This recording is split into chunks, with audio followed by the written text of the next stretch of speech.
I'm going to do a yes, no, or maybe of all the books that I've read in May and June. For May and June, I read 12 books. First off, I read the Once Upon a Broken Heart trilogy. This was great. YA, fantasy, fairy tale type story. Yes.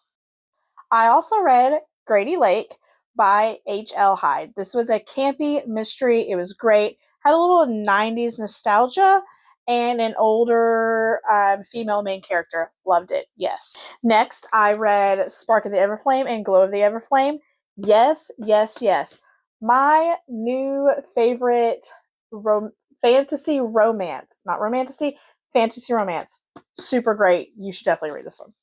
I also read Shield of Sparrows by Devney Perry.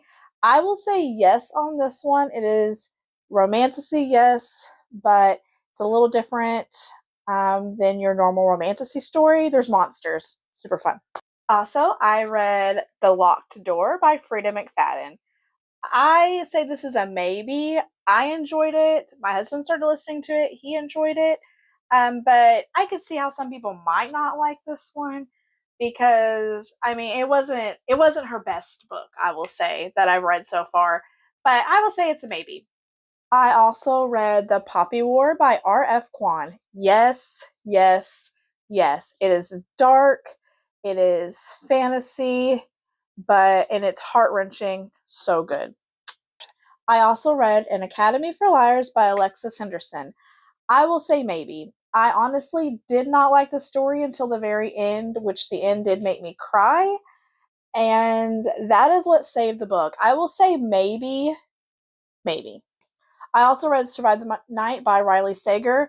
I'm going to say no to this one unless you're like me and trying to read all the Riley Sager books.